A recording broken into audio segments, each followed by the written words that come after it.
everybody. Thank you so much for coming today. Who's excited to talk about Oogie Boogie Bash? We have some fantastic panelists here from Disney Lab Entertainment. We've got Jordan Peterson, Jennifer Magil, and Casey Wilkerson. Come on up. Let's talk about Oogie Boogie Bash.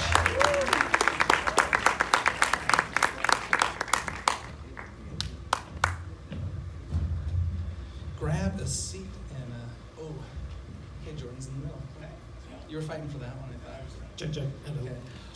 Let's start off. We're just going to start down the line. We'll start at Casey. Why don't you introduce yourself, give your title, and what you're responsible for in regards to Oogie Boogie Bash. Okay, so my name is Casey Wilkerson. I'm the principal media designer for Disney Live Entertainment at the Disneyland Resort. And for Oogie Boogie Bash, so the position that I'm in now is new. I was the principal lighting designer prior to, in the before times. And so I designed all of the lighting specifically for Billings Grove, and then oversaw some of the projection as well. How many of you guys have seen Billings Grove? That's our name. Hey, I'm Jordan Peterson. My title is shorter, so I'm the director for Oogie Boogie Bash. I guess the idea of my role here would be the initial concept design behind the party itself. The resort comes and says, hey, we're thinking about a new Halloween-themed event. What do you got? We go away, we develop it. So the initial concept design behind the party as a whole, and then surprisingly, all the individual pieces as well was the initial creative concept design behind. So from outside of Villainous, so when you had Mickey's Trick or Treat and you had Descendants and the OG, the immersive trails themselves, that conceit, that idea, the brand behind the immersive tree trails.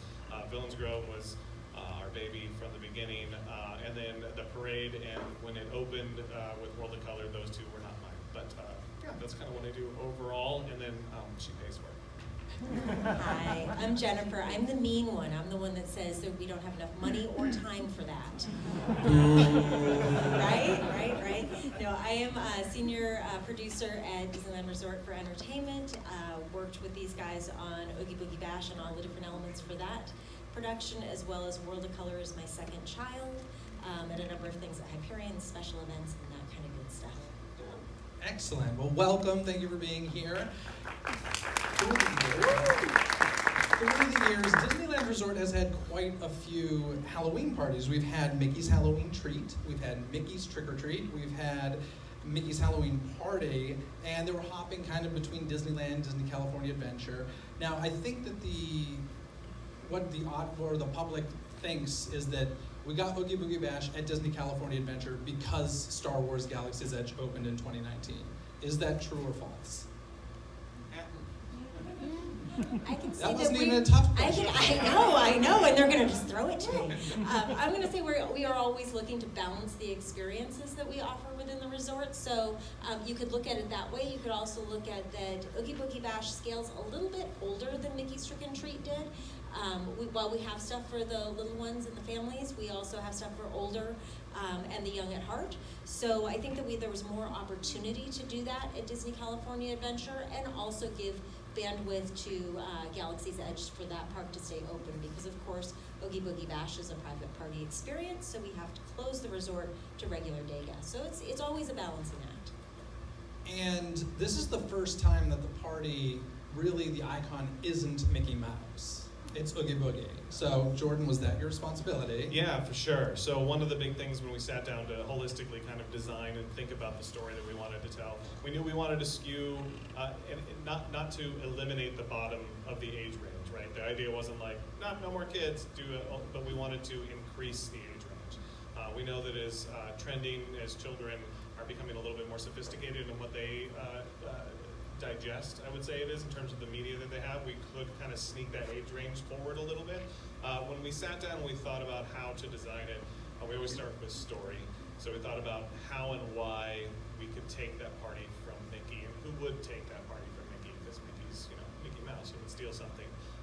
And Oogie Boogie lended the chance, and he's just niche enough, and of course Nightmare is no longer purely niche, obviously, but still at the edges of the fringe, to not be so character specific. Because if you think about it, if it was Jafar's Halloween party, or if it was Frollo's or something like that. Like then it tells a very specific story. Frollo's Halloween Frollo's. party. I'll get to it. Coming in I want to go to 2023. Frollo's Halloween party. All right, done. We don't have the time or the money for that. Disney Paris, it's on. So Oogie Boogie was just broad enough of a stroke and just deep enough of a cut that it kind of gave us permission to step outside the bounds on creating all of the other content that went alongside of it. And it also gave a fun story conceit, which was, so the whole idea behind Oogie Boogie Bash is a holistic story for the narrative, is that Oogie Boogie was watching Mickey's Halloween party or whatever we called it for the 20 times before and basically stewing, right? Because he was like, I'm the king of Halloween, you know, obviously in his own mind, and you've got this happy mouse throwing a Halloween party. This is ridiculous, it's not your time to shine.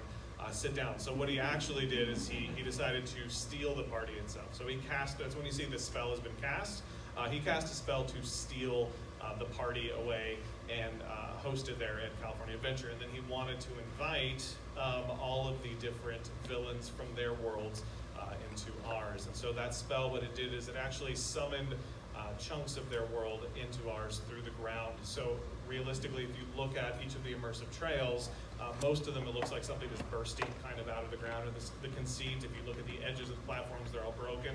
It's because the spells actually pulled them and ripped them into our universe specifically. Now that was just their thrones, their domain. If you look, almost each one of those immersive trails also, size dependent, has a throne of sorts, because he then divided California Adventure into these different realms for which each of the villains could then rule their sections. So that's the creative conceit behind each of the immersive trails. And then the villains themselves came through a different way. So those are the worlds that are summoned. The villains came through Redwood Creek Challenge Trail, which we'll go into later, which then goes into the story there. I think we're done because I just learned more than I. Did anybody know that backstory? Because that's, you need to write a book. Done. There we go. One. All right, make it happen. That's fascinating. It's a monster multiverse. Yes. Oh, there we go. Disney loves that word. Okay. So I don't know. Are you the one that gives permission? Do you greenlight this sort of stuff? Because like, was Oogie Boogie a tough sell? Was it like, we're taking this from Mickey? That's kind of a big deal. Yeah. No, I do not get to greenlight things. I wish I did. But we work together in basically bringing things, bringing the concept together, and then we present it up through various parties in the leadership of the resort. Surprisingly, it wasn't actually, there's plenty of things that we do that takes a lot of pushback and a lot of pain and suffering to get it to where we get it out in front of the guests. Because everyone has a lot of stakes in it. Oddly enough, Oogie Boogie and the core conceit of the party had almost no resistance. Marketing straight on board right away. I think we were running on parallel paths without realizing it. So when we pitched the conceit of Oogie Boogie being in charge, they were with it and they ran with it as well. So no pushback at all, which was nice. And Nightmare Before Christmas sells a lot of merchandise, so that helps too. But before Oogie Boogie Bash, even Jennifer, you had a history with the Nightmare Before Christmas and the Disneyland Resort. I do. The Nightmare Before Christmas overlay that we do at Haunted Mansion was one of my projects many, many years ago when that first debuted. So yeah, I've been in the Oogie Boogie Jack Skellington business for a little while now. We're here once Haunted Mansion Holiday. Still running strong. I mean, it's been going a long time now. It's an amazing overlay. I love it every year, and while I'm not directly involved with it any longer, I will say my little tidbit that I always get excited about is when you go through the attic and you see the naughty and nice list, Jennifer's on the list. That's me, and I have been nice this year, so. Excellent. So I'm doing good. Well, let's start talking about the party at Buena Vista Street, because Buena Vista Street, there we go, is it's a very purple and green Halloween, which is very different than the black and orange. It's like two totally different types of Halloween. I want to know green I guess ties into Oogie Boogie, right? But was there something more behind that decision, Casey? Yeah, there was. We figured that Disneyland owned orange and black. If you walk down Main Street, you see all the pumpkins, you see all the bunting and everything, and it's very Halloween, but can also transition to fall fairly easily. And so since Disneyland owned orange and black, we decided, well, what is Oogie Boogie? So you go to green, and then if you look at the color palette on Nightmare Before Christmas, it is a lot of that, especially in his scenes, right? So there's that day glow in the dark aspect. So that became sort of the jumping off point for the color palette. And that color palette's found throughout the entire party, whether it's in projection or in light. And Carthay Circle has become kind of a centerpiece of that park, especially for the party, because you have some glorious projections that I will show if this plays. There we go. Some beautiful projections on the Carthay Circle.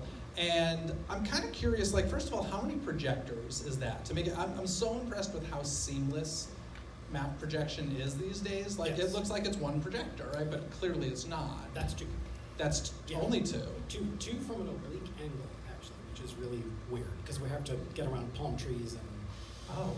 red car trolley lines and everything else. Okay, so what's the design process like when it comes to something like that? Because it's completely original. It's not like you're showing scenes from the movie or anything. Correct. So, where do I want to start with projection mapping? When you projection map, it's not like you're going on a movie screen, right? You've got these sort of arbitrarily complex surfaces. So if you're projecting on a movie screen, it's one thing. If you're projecting on a movie screen and then the front of this stage, and then on these guys over here to the left and right, that's really different. It takes a different number of projectors, and it takes the ability to 3D map the space, which gets into, you have to laser scan the space, the facade specifically, that gives you a 3D model. That 3D model is then converted into a texture, and then all of your content is created for that texture, or if it's previously used content, it goes through a process that we call conforming, so it conforms to the texture. So this is the same process that we use not only at World of Color and for all the fireworks shows, but for Fantasmic, for the Buena projections that we did earlier this year on Small World, that are still running, I guess, as well as Carthay. So the process is similar for all of them. The media is obviously different. Sometimes we create that media in-house with my team. Sometimes we go outside, just depending on what it is we want to do with the projection. And this one narratively internal with Casey's team, specifically narratively wise, those were installed and created exclusively for this party.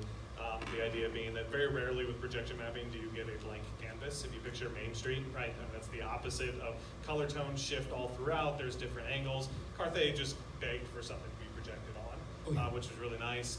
And then as for the creative conceit, peeling back the curtain a little bit, the initial idea did involve more specific Tim Burton-esque projection design. A lot of those things come with money and sync rights and time and clearance, which Jen has to deal with. The fun stuff. The fun stuff.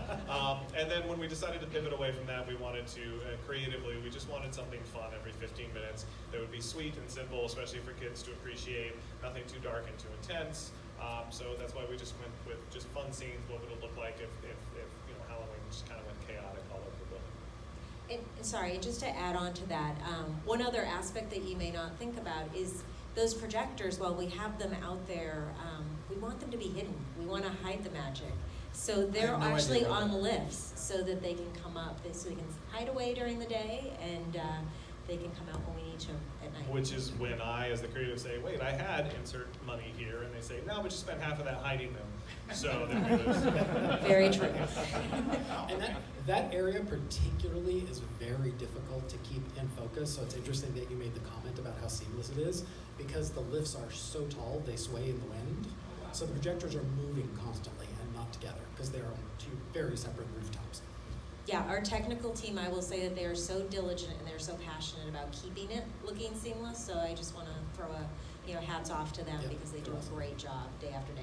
Yeah, it looks great. I'm curious, is there a difference, do you come at it from a different angle when you're doing something like the Carthay, where it's kind of a happening, people are walking by and experiencing it, versus a castle show where people are camping out for 2 hours to see it? The approaches are very different. I mean, it's all narrative and story based, but it just depends on ultimately what we're trying to do. Sometimes we're not trying to stop traffic, right? So with something like the projections on Carthay, it's enough to keep you interested and engaged, but it's not something that you're going to camp out for an hour to watch, right? And creative intent, I think, is huge, like a good point, in trying to set it up. Like, we don't advertise those as being, they're not supposed to be. Like, a lot of times people think that, like, everything should be a show. And then, if we don't advertise it, or maybe it's the show that fell to the bottom, that's not the case, because sometimes, it's the theory of theme park elevation, if you will, which is to say that how you present entertainment, which is the front end of my book that I'll write someday with you, but how you present entertainment equals how it's digested by the audience. So for example, Dapper Dans, right? We can consider the Dapper Dans one of the most successful entertainment elements through theme park history, correct?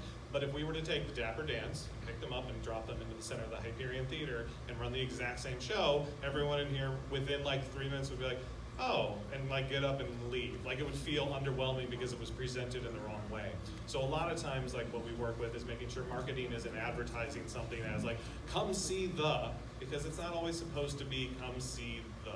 Bruno, when we did that, was a big thing. We didn't want this to be a show that people camped out for hours before they watched because it's 4 minutes long in its totality, and if it was set up in the wrong way, it would be received in the wrong way because it would look like we missed the mark. So a good example there is the projections are just fun moments for people to have and then move on to versus a full show like Casey and I are working on. Wondrous Journeys, I think is what we're calling it now. And we're working on that. That's obviously a show that wants to be marketed differently. It's kind of goes back to the Walt quote of giving the audience more than what they expect, and that's exactly what it is. Perfect. Let's talk about the trick-or-treat trails, because Jordan, you have done something that I cannot believe the other resorts haven't ripped off, because you did social distancing before it was cool, right? Like you added characters to the trick-or-treat trails, which before, I don't know how far back you folks go into these parties, but like it used to literally be get in the line, grab candy, leave. Yep. And that's still how it's done in Florida, I believe. Yep. So, Florida. I mean, I really, really, really love it because I'm the type of person, I love seeing the characters. I'm not waiting in a 2-hour line for a photo. It's just not happening. But I love interacting with them for a moment during the trick-or-treat trail. So how did this come about? Yeah, that one was interesting, right? Because this was the great experiment. It could have absolutely been devastatingly wrong on the choice. So what's interesting, a lot went into this, right? So I started with the company in the 2000s. I started in the entertainment department as a performer. I've gotten to live on the front ends of entertainment. And you know, when I was there, the autograph book was king, right? Like that was king. And good for whoever invented it at Disney because it made them a lot of money. But at the same time, for those of us that are obsessed with narrative and storytelling and experience, it actually killed the guest experience, I think, with characters. You have kids walking up with a book out, and they just don't even say a word to the character. And you get the autograph, but there's no interaction, there's no memory, there's no moment, and then it gets lost in the bottom of a drawer and remembered a year later, and then that's it. So it's kind of, I mean, it's a double-edged sword. So what we noticed was a small trend happening towards the phraseology, but in the 1819 range, where suddenly the autograph book had kind of gone away to an extent, and the new autograph right was the digital experience, which actually lends itself back towards narrative. A quick Vine video, old school, I understand. A quick, is that sounded Vine is old school? A quick Facebook clip, do it for the gram. That sort of interaction, suddenly interaction was the autograph. So we took a second and we paused and we looked, and we've done a few successful parties and we've seen moments. Like I was behind the Disneyland After Dark initial conceit design of what we were doing, and we bring out rare characters, and you watch a 3-hour line hit, and good for everyone that wants to stand in the 3-hour line. You get that moment, you get that rare character experience, but that's not for everyone. So when we thought about the trails, I wanted to plus them up with energy and creativity. We thought about the story conceit of dividing this world into kingdoms. What could be their kingdom? What could they rule over? And then we thought, originally when the pitch, they were like, oh, so you have the character, so you get some candy, and then you get in line to meet the character. So, if we put them on a stage and we elevate them, then we've instantly broken the psychological need to then walk up to the character and have that touchstone. So the guest comes in from far away realizing, okay, this isn't an actual meet and greet experience. To wit, most people want to just see the character, have a moment, and move on. The photographs and the long-term interactions are not necessarily the majority. So if we did that, if we provide music, if we create this separation and this barrier, we will naturally create an effect that people then go past, and then you can have as long as you want with the character. If you want to step to the side, generally speaking, you can. You can watch and pass and take pictures and do amazing, photographs, or you can just get your candy, smile and wave, and oh, Oogie Boogie said hi to me, and that's all I needed in that moment, which allows more people to experience it. Now that could have absolutely blown up in her face, right? People could have, within day one, been like, whoa, whoa, whoa, whoa, whoa, I wanted to sit there and get a chance to meet Agatha, well, I know it's year 2, but I wanted to have a chance to meet these characters. But we all held our breath when we opened, and to our excitement, everybody was walking out and was like, oh my gosh, I'm in, I'm out, I got my candy, I had a moment, I got my picture, and I'm on to the next one. And it kind of kicked off something that then carried through we were COVID before COVID. We were so hipster, right? Because then it ended up working out. Suddenly they got into COVID meet and greets and the understanding that, and what I love is this forced kids and guests in general to go back to having moments with our performers, moments with our characters, moments that they will carry with them that are memories, as opposed to, oh my God, 2 hours and for one picture and then to leave. So that was the idea, and it ended up working out really well. And the set design behind them was theatrical. Tom Zofri, who designs all of those, designs mini operatic scenes, in my opinion. Like, we talk about story, the conceit, I'll give you the conceit behind Ernesto if you want to know. Like, all of these are really deep stories, just as deep as the party itself. Hold Ernesto, we're getting to him. Yeah, I mean, they're so successful. Honestly, some of my favorite character interactions ever have been through that. Jennifer, I know you cannot give a dollar number, but I would love a percentage number. I'm really curious, what percentage of budget goes to candy? Well, you know what? I actually have no idea. I have no idea. I know Mars is our sponsor, so thank you, Mars. It's a ton of candy. Yeah, it is a ton. I will say that, you know, my family, my husband, my son, and I, last year came home between the three of us with 13 pounds of candy. Like, I had to weigh it, and we'd eaten a little bit. And when we opened it, we watched, it was someone, maybe in the room, I don't know, was in, and they were like ripping on us in the first round because they got like 2 pieces of candy, and they're like, oh, 2 pieces of candy, way to go Disneyland, way to cheap out. And then within an hour, the next tweet came out that was like, I don't have any more room for candy. And I was like, yeah, because there's like 18 stations throughout there, the bubbling cauldrons. We're good. They're super generous with it. And if somebody really wants a trick, this is a fat boy trick right here. Take the candy that they give you and then be like, oh, do you have Snickers or whatever your favorite is? And then they'll give you that on top of what they already gave you. Such a fat boy trick. Okay. I've done it quite a few times. In any case, so how do you decide if it's going to be a meet and greet or a trick or a treat trail? So for that, right, we need, if you picture what the tree trail experience is, it's big, it's larger than life, I mean, it's huge. And our Disney villains generally all fit that bill. Tree trails have to be villains. Obviously, the kingdom was divided up. I saw a lot of people that were trying to talk smack on my narrative conceit behind Bruno appearing this year, and he's not a villain. He's not a villain. That's why it wasn't an immersive tree trail. Like, it takes 2 seconds to realize, he's not that. So Bruno wasn't that. So you've got to be a villain. You have to be invited by Oogie Boogie, and then obviously you have to be larger than life. We need the tree trail experience to be entertaining to perform to. So not that there are a lot of very small Disney villains, so I can't think of many that wouldn't fit, but we also like rarity, right? You know, you'll notice that the first few villains rotated out. We had the evil queen, she took her leave, because again, the queen is a fairly common character, so rarity is really important for us.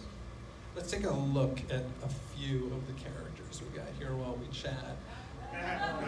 Love him, but some new ones we got this year. Just enjoy that as we chat. Madam Mim is in there now.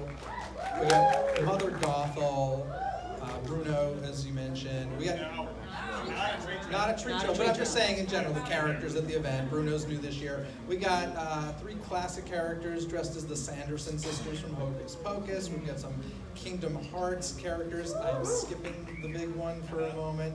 But first of all, I want to know, you're clearly obsessed with the Sword in the Stone because this man put a float in a parade at Disneyland that is Sword in the Stone with Magic Happens, which is returning finally in 2023. Who saw it during the 2 weeks? Anybody? Yes? All right. Okay. For those of you who didn't, it's coming back. But I mean, you clearly love that movie, but what is the pitch meeting like? Yeah, we're going to bring Madam Mim to Trick or Treat Trail. The pitch meeting is that I care about all of our audience as opposed to just the metrics that sit at the top, right? Like, I think it's very easy to respond to the hot hand when it comes to social influence, media moments. The 3 of us, for example, represent a much larger team, but when we sit down, we are fully aware that there are people who their first film could have been Sword in the Stone. We're very aware that the first film that they watched with their grandfather was Sword in the Stone because it was their first film.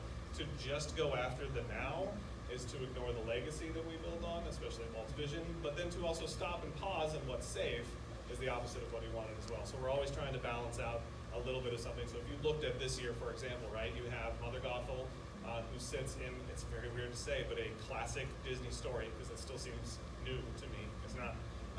Classic Disney story. You've got Madam Mim, who sits to the very, very classic going back, and then you've got our other friend Ernesto, obviously, who is much more, modern when it comes to that element. So providing a little bit of something to everyone is hugely important as we sit down and design everything. And it's funny because those seem to be the ones that go viral, or these kind of like niche ones. Well, we thought it was interesting last year, right, when we brought the first new lineup of villains, right? And we had Sid, Agatha, and Cruella.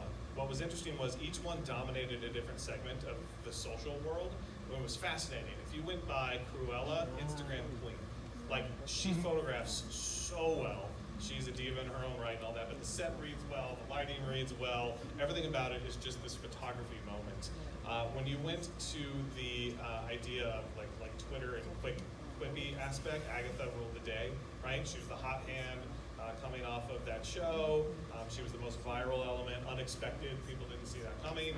So she kind of ruled that, and then Sid owned YouTube and anything that was long form, because to listen to Sid just destroy people emotionally in the Disneyest of ways, this coming from an ex-Universal Grinch. I could sit there all day and listen to Sid, and I swear when I was in second grade, that is who pushed me off my bike. I'm positive it was him. I love Sid, but was he hard to convince to greenlight as well? Because I mean, he is kind of just insulting people, and like you said, in a Disney way. Yeah, not horribly. Pixar is a good partner of ours when it comes to trying to do. It was like well, wouldn't you want to do insert modern character that we just did? And like, again, you have to understand our audience is very different. Our audience lives with what you create. It's not at the forefront of what you create, not the intent. Yeah, and I would also say that Jordan has an excellent track record for understanding the pulse of what our guests are looking for, and I think while there's always discussions about our choices, I don't think that, I can't recall a lot of pushback on anything that we've gotten from a creative standpoint. Yeah. That's awesome. I love the characters. Now we've got to talk about the big one this year, Ernesto De La Cruz. Have y'all seen this? Even if not in person, check this out. This makeup is insane. If I can get. I mean, did you know when you were creating this that this was the no thing? clue. No, terrifying. 2 weeks before, we weren't sure. Nope. Truly. So if you notice, right, we do those teasers every year, right? Which are hilarious because you don't even need them anymore because it sells out anyway. Don't tell Say tell that we other like people doing that. them. We really like doing them. We love the teasers. Listen, I love them too, No, but it's just like you no, we sold don't need out to. so Yeah, fast. we It's don't incredible. need to do them, but we like pushing the brand forward. If you'll notice, Ernesto was not teased. One of those great reasons was we truly had no idea that this would work 2 weeks before. Because when we sat down to design this experience, the idea behind, so the story, I'll jump into the story and the lighting and all that, but the idea originally we thought we were going to have to rely on a lot of blacklight gags, right? A lot of things to delete negative space, willing suspension of disbelief. How can you create a makeup and a design that looks exactly like that? And we didn't know that it was possible. So when we did the first tests with the blacklight design, the first sculpt had come out early in the design on the costume and everything, and when the lights hit, it wasn't reading right under the color. You know how a true blacklight turns white to kind of a creepy, weird color, and we were like, this isn't working. So we're like, cut the black lights, and when we cut the black lights, just the stage lights were hitting them, and we all stopped, and we're like, whoa. The design and the sculpt is so freaking strong and so truly magnificently good that it didn't need parlor tricks. The first video of him, it's literally him walking to set that hit 22 million views in day one and when it dropped. And it's just him walking past in broad daylight. We didn't even know, it was literally 2 hours before we opened. So I called Jen, and it's just, I called Jen like 2 hours before we opened, and I went, holy shit. We didn't, we haven't looked at this in daylight. Like, I forgot Oogie Boogie Bash opens in sunlight. Like, oh my God, oh my God. And I called her, like, we have to do a test, so go. Yeah, no, I mean, because we had kept Ernesto so locked down that we didn't want any leak that we were going down this path, so yeah, we were definitely And I showed up nervous. fully ready to cut him to be an evening experience, similar like in Billings Grove or something to that effect. And he walked around the corner in broad daylight, and Jen, like, my exact response was, no, he looks really good. Like, I really wanted the full immersive experience with lights, because all of the tree trails I'd much prefer, obviously, when nighttime hits. It's much more immersive. Just as a director, I prefer that experience, but he looks so damn good. So testament to, behind the scenes, because that's what this is, knowledge. So a man by the name of Dan Gilbert, this is his work. Specifically, you may have known him from back in the day with various contingents around Southern California. But his work on this was a work of art and love across the board. So we had no idea it was going to be as successful as it did, nor did I realize he'd become a thirst trap. That's the goal, right? Right? The number of videos of Ernesto turning around and facing upstage is a little on the creeper side. But there are two other things about this. Number one is that it is as great a partner as Pixar is. They are very specific when it comes to their characters and how they are rendered in the real world, which is one of the reasons why you rarely see Pixar face characters. It's almost always a head character. But then the other thing is that this is just incredibly difficult to do. The prosthetics, the amount of time that it takes. How long does it take each night? So we're sitting just under 2 hours, so right around, similar to a Grinch over at Universal. Wow. And then the story conceit, just real quick for anyone that cares. So the idea here, Ernesto, after trying to murder a kid, think about that on the thirst trap side. Every time someone's like, "Oh, he's so hot," he's trying to kill a kid. I don't know what that does for you, but that's cool. I'm good. But so the idea when we designed that is he was actually damned, cursed, however you want to look at it. His punishment was to have to relive playing his moment, his song, every minute of every hour of every day for the rest of his life in eternity.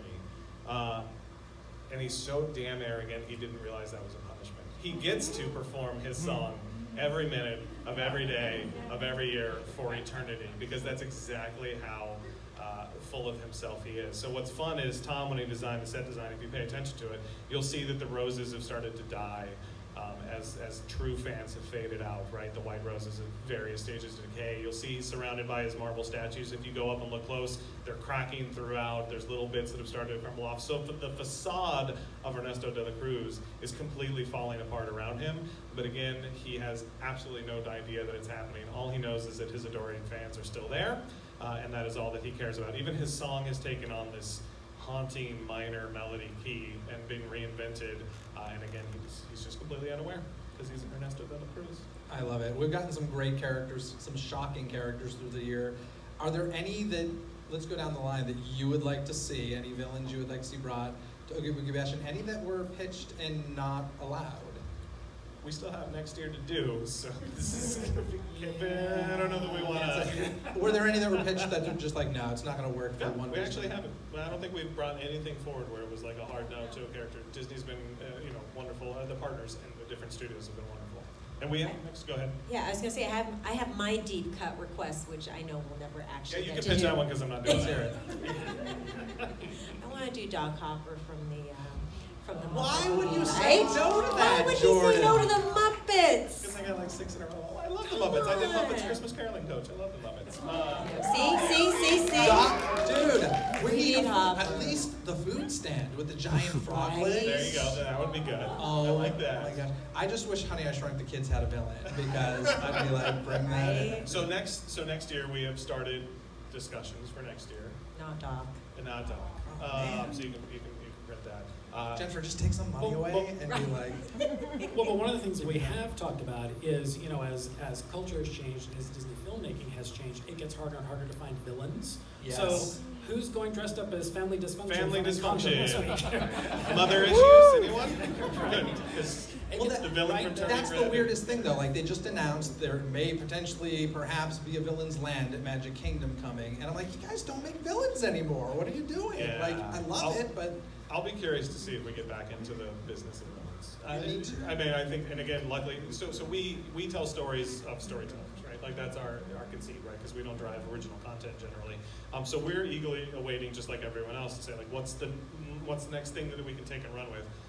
But the 2 or 3 planned for next year, I have one that will absolutely break everybody's brain in here, and no one's expecting. I promise. It's gonna get good. How was, so clearly you're thinking this a year plus in advance, but how close was like the closest character? Like Agatha was pretty quick turnaround, right? Because she wasn't out a year before the party. So from a production standpoint, I'll let Jen talk to it because it's her help. Is if you picture it, so generally speaking, because I came from Universal Universal for a while too. Murdy's already working on Halloween next year, a month and a half ago. So they spend a year working on, Knott's spends a good chunk of time. We ramped up last year's in Earnest in what? Was it June? We started in Earnest July 1st last year to open on, what was it, September 6th or 7th. So yeah, it was a ridiculous turnaround. All that work is done in turnaround. about 2 months. Yeah, this year we started, again, So too early. late, I know, or late for, March we started on this year's new characters. And I'm working really hard to start us working now. Yep. And there's a lot of, internal factors that go into when we start working on things, because we are never not busy. I was gonna say, this isn't your only gig. Yeah. Like, you've got a lot of other Correct. And we parties don't, and shows. yeah, and we don't have a slow season anymore. There is no downtime. Yeah, because each of us is obviously working on different, you've got World of Color 1, you've got Wondrous Journeys and World of Color 1. We've got other elements, but we want to, this is such a passion project for most of us. We love being out there in the party and watching it happen, and I love, those villains each year. And what we've done is, what we tried to do is create a brand, right? There's a reason that Knott's or Universal have been celebrating their 25th, 30th, 35th year of Knott's. They haven't had to rebrand their parties across the board because they keep their content fresh within the outside of the party. Our brand is not mazes, our brand is immersive trails. So how long can we constantly keep that interest coming? How long can we tease it? That's why I'll never stop trying to do the teasers, because we want people to think like, oh, what's coming next? I can't wait till they drop it so we can dig into it and pull it apart and figure out what it is and try and find out. So that is our brand, and I hope that keeps this party running more than 5, 6, 7 years, the typical life of a Disney party. Yeah, it's great. Let's talk a minute about the parade, because correct me if I'm wrong, this is a new thing for Disneyland Resort Halloween parties, right? I know that the Booty Parade is huge in Florida, but is Oogie Boogie the first Halloween party to have a parade? No. No, and actually, I think from the three of us, I don't think any of us have a direct, maybe. I do, yeah. Okay, yeah, I'm gonna throw it to KC. Frightfully Fun was, I can't remember the name of it when it was running It was during. like a cavalcade, right? It was a much smaller Yes, thing at Disneyland. it was much Yeah. smaller. Had the worst song ever written. Oh my god, it was awful. I can't, I've purged it from my memory. But it was Pardon not. me while I search that and play it for you. It was the cutest little darn Halloween song you've ever heard, which was why it was wrong. But yeah, some of the floats survived and have made it into Frightfully Fun. But yeah, this one is I This is I a think it's the best parade. parade we do personally, just because I love the art direction, I love all the characters. There's some cool lighting toys now, right? Oh yeah. The Haunted Mansion unit with the gravediggers and all the ghosts, all the dancing ghosts. And then now the parade route lighting. Yes. We're transitioning all the parade route lighting in DCA over to LED, so that gives us a lot more control over color and timing and everything else. So if you pay attention when the parade goes by now, there's the lights sync more in terms of there's active moments with the parade, and you'll see that with Magic Happens at night. When it comes back, yeah. Now, something that I don't know if this is factual, maybe you guys can correct me, but I find so interesting, we got Haunted Mansion up on the screen right now. Is this the first time that a parade has featured a float of an attraction that isn't in the park that it's in? Because if you think about it, it's weird. You would never go to Walt Disney World and see a Spaceship Earth float in Magic Kingdom. You know what I mean? It's kind of bizarre, but it so works. As long as you eliminate Tokyo, whenever you say, is this the first time? Just assume Tokyo isn't included, because they've probably done it. I think so. And I think the idea is that Haunted Mansion is transcended beyond its bounds. It's just such a Halloween associated element that I think there was almost, someone did bring that up for half a second, and then everyone was like, nah, it's Haunted Mansion. I just think it's impressive that the Disneyland Resort as a whole is looked as one big picture, I feel much more so than Walt Disney World. Rather than and also you individual. could tie in stick some Haunted Mansion holiday on that, and you can. There you go. market it. Then we'd be set. Yeah. Or what if somebody did like Muppets? Haunted Mansion would be really cool. I'd be cool with that. That's not a tease. I don't know Okay, anything we got about a couple media people here. Write it down. Next year. It's like the D23 session. I'll find the money. Yes, say Florida did it. Yeah. So yes, the Frightfully Fun Parade. We got to talk about something that I'm obsessed with, and that is Billings Grove. Yay. Because first of all, why don't you? I was actually upset when the movie when the party was moving from Disneyland to DCA, I was like, my favorite thing was the mood created at Rivers of America. I was like, where are they going to recreate that? And then all of a sudden, you do this thing called Billings Grove that blew my mind, and I was like, this party better never leave DCA. So just, Casey, can you describe it a bit just for folks? I mean, it's up on the screen, but for folks who have never walked through it and experienced it. It is so hard to describe, and it does not translate well to photos or video, unfortunately. Yeah. So it is one of those things that you just have to experience. So the general idea was that we wanted to create a space that the villains inhabited that was essentially their worldview, right? And when Jordan and I first started talking about it, he was like, it's Halloween, but it's beautiful, because the villains would think that their space is beautiful. It's beautiful to them. And so we started looking around at anybody who's lived in Southern California for a while, has maybe been to Enchanted Forest at Descanso Gardens or LA Zoo Lights. There's a company out there called Moment Factory that does a lot of these immersive types of experiences. And so we looked at those and we thought, okay, those are cool. They're not necessarily, the scenes aren't necessarily linked by any sort of a narrative thread. So that's a missed opportunity. And they're all themed around the other holidays. And we hadn't seen anything that was scary in a beautiful way. So we're like, okay, when you're trying to identify something that you want to do that's new, a lot of times you're looking to something that people haven't done before or haven't iterated on before. So coming up with Billings Grove was exactly that. It was, let's create these immersive worlds without characters, with just lighting and audio and projection, and lots and lots and lots of haze. And I think we did a pretty good job. It's kind of awesome. You did the most amazing job ever. And I'm going to tell you, this is so geeky and nerdy, but maybe somebody in this room would appreciate it. It's my favorite use of a fog machine at a live event ever. And it's because I don't hear I love the fact that the fog machines are out of sight, you can't hear them, and it just brought in so beautifully. Unless, it's the Lion King section, you want that. Right. Yes. But, oh my God, it's unbelievable. They're not machines, actually. What are They they? are not fog machines. They're water mist. Oh. So we could avoid that Wow. very specific name. Oh, Yeah. there you go. It's just So when we designed, so the creative conceit for anybody who wants to know, the extension of the Oogie Boogie original story is, right? He summoned the lands through the grounds that appeared, and then when he summoned the villains themselves into our world, he actually opened a portal at the back. You can't see it, but at the back of Redwood Creek, and that's where they walked through the forest. And when they walked through the forest, they actually twisted the forest just with their presence, their evilness, and so you actually saw the trees bend, you saw the lights start to shift, you heard the echoes of their music, you heard the echoes of their voices, and those are actually the Wisps, which are the caretakers of the forest that you hear speaking, and they're echoing what they heard when the villains passed through. So, for example, as Judge Claude Frollo walked through that section, stained glass light started to form, as opposed to the trees bent themselves into candelabras, and then you hear the Wisps whispering his, guilty and whatnot that kind of echoed him.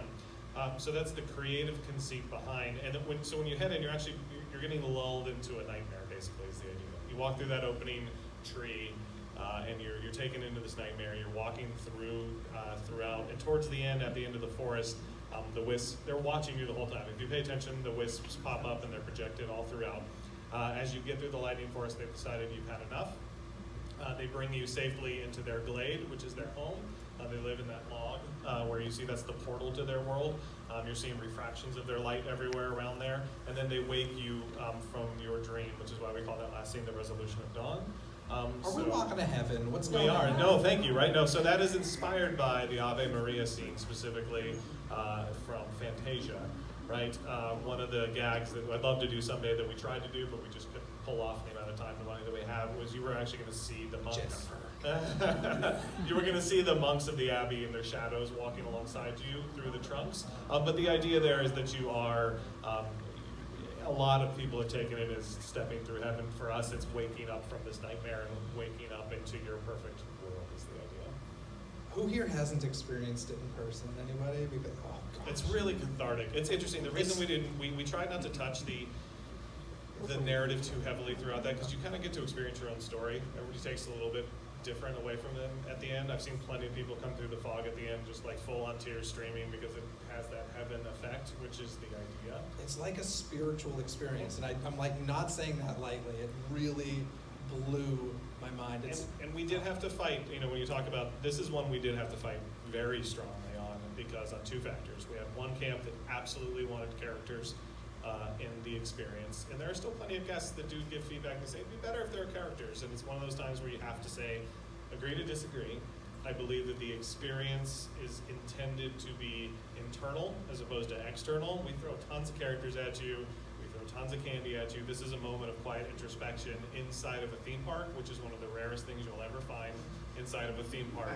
Something that you can take at your own pace, which again, completely unheard of. Most of the time you're ushered along at a specific speed. And we felt those things would break the narrative journey so that people couldn't have those cathartic experiences at the end. I know Patrick Dugal, who does some of his, he had one of my favorite moments that I use. He's right there. Oh, shut up. What's up? Hey, bud. One of my favorite elements that I include in every resume reel that I ever put together was at the end when you get to watch people have moments, and that just doesn't happen in theme parks all that often. So we didn't want that element. Was there ever a different idea for Redwood Creek Challenge Trail, or was it always this? It pretty much was always this. The stories that we wanted to tell didn't really change that much from our first conversation. Because if I remember correctly, the first time we were talking, you had said, okay, so we begin with Frollo, and I was like, oh, I am in. Sold. Sold, right? We get Hellfire in right. Villains Anyway, Grove. we can squeeze in Hellfire. Yes, I'm good. bring it back to World of Color, please. But then, what we really wanted was to do a blended transition into all of these stories and have them sort of bleed into one another, as opposed to, we're going to have a Frollo moment, and then we're going to have a Maleficent moment, and then we're going to have a Alice in Wonderland moment. It was more about trying, what is that connective tissue that combines them all together? And we came up with a lighting language that allows specific colors from the previous scene to carry through into the next scene, and then that transitions into another color that takes you into the third scene. So it's all sort of like, it's a little bit more subtle, but I think it really, really works in bridging all of the different scenes, because otherwise some of the scenes would make sort of no sense following one another. And we want that, similar to the tree trails, to continue to evolve. So our intent is to always try and go back. This one takes a lot more infrastructure, so the evolution can't be yearly. But the idea is, as it lives on, you'll see other villains step in and take over sections. And the entire thing is an original soundtrack, start to finish, in terms of like fully custom scored. Sell it, please. Sell it. Well, I keep trying. Thank you. Because it's stunning.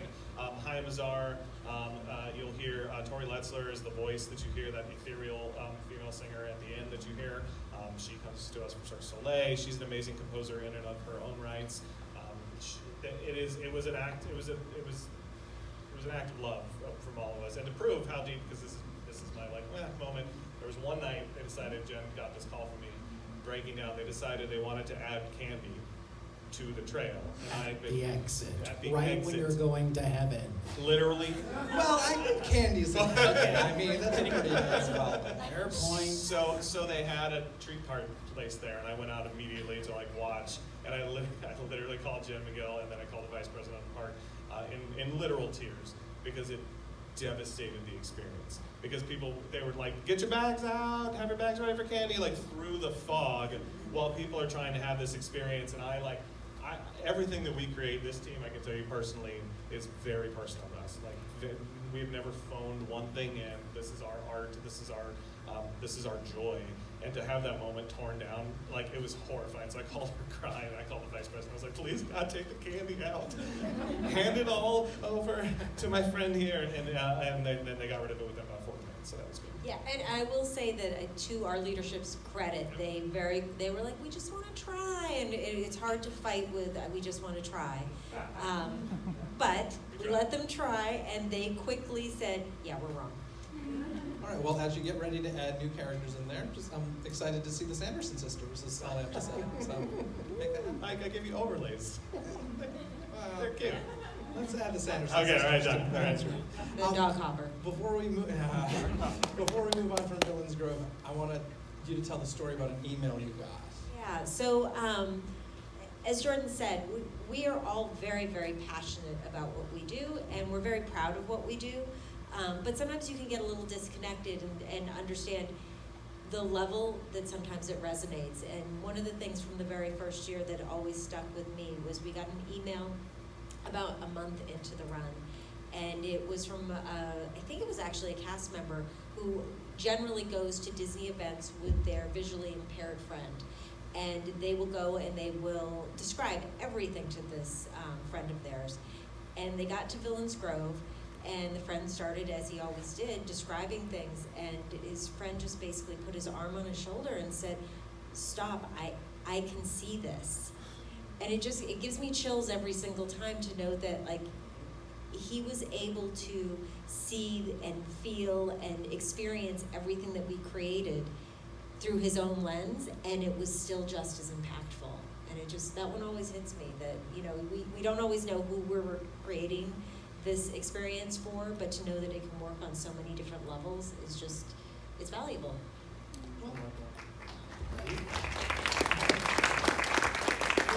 The other thing is too, it's you know, the rest of the party is fairly modular. It kind of comes and goes. Billings Grove is absolutely not. It is a monster to install and to strike, especially when you're dealing with a protected tree like the Redwood that you can't like touch. And there are 700 and some lighting fixtures and 14 projectors and miles and miles and miles of audio cable, data cable, and tons of speakers and all sorts of special effects. So a huge shout out to the crew that works on that installation and striking it, because they are amazing. Yeah, because when you think about that place from a logistical, for people that are nerds like us, from a logistical standpoint, that place, it's not wired for any of that. Like, you don't even think, like, I don't think about that, because luckily I get to be a creative, and then they have to pay for it and they have to do it. And like, it's so like when I'm like, just throw lights there. I'm like, how?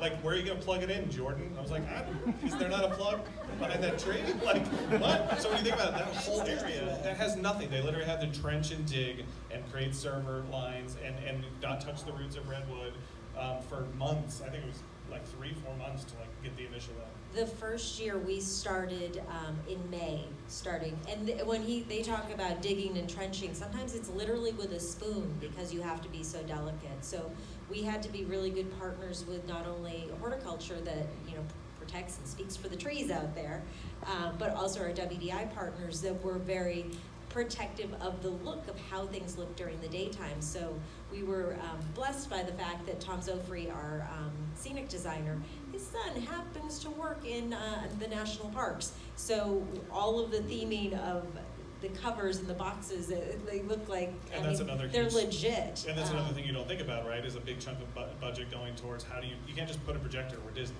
right? There's certain levels that certain theme parks have. And some you could just throw the projector up, but we are not going to. So then half of Tom's budget is going to go to building birdhouse enclosures For the world's biggest birds. birds. Weather stations. Weather stations, and Yeah. there's chunks of his money gone. Like, those are the things you don't think about from a design perspective. Like, how do I plug it in, and then how do I cover it up at the same time that obviously the team, you know, took a lot of care to. Yeah, but even now we start that install in July. So it's, And there's some stuff that's permanent now that you've put. There's some, but not a lot. Wow. Not a lot. It's crazy. Well, round of applause for Billings Grove. Woo! I want to talk real briefly about something that you kind of inherited, I guess, is Cars Land. That already had a Halloween overlay before Oogie Boogie Bash existed. How does that work? Did you get involved with any changes for that, or are you just kind of letting WDI do their thing? We didn't really touch anything. I think I designed it's been a long time, but I designed the new nighttime, the shaboom, what we call the shaboom moment, the typical turnover from night to day, and we do the put a spell on you version of it. So that was really, I think, the only way that we touched it. I mean, because that's one of the best land overlays in Disney's history. I mean, it's phenomenal. It's like, why touch what's perfect? You do a really, really great job. I think we're running out of time here, unfortunately. This has been a super, super interesting conversation. Before we get to the movie, is anybody seeing The Nightmare Before Christmas for the first time today? Nice. Awesome. Anybody seeing it on the big screen for the first time today? Look at that. In That is 2D. Very, very cool. Just so you know what's going to go on here, we're going to clear the stage in a minute or so, and about 5 minutes later, we're going to start the movie. Before we leave, I want to say thank you to the staff at the Frida Cinema. They have been excellent partners. The sponsors, Lips on the Screen, the Halloween Horror Convention, as well as the Airbnb Ghostly Retreat. If you haven't seen this Haunted Mansion-themed Airbnb, it's crazy, and it's like 15 minutes from Disney. And I started as a butler. Like, that was my first That was gig your at first Disney, gig? yeah, on the That's college awesome. program. So, like, that place is cool. Very cool. And sponsor Dizney Coast To Coast, which just so happens to be my podcast. Hey, thank you. You can find it very easily with the QR codes on the back of your lanyards there. And the media today was brought to you by the Haunted Attraction Network and Laughing Place, so thank you to them. Thank you to Casey, Jordan, Jennifer. Thank you so much. This was a blast.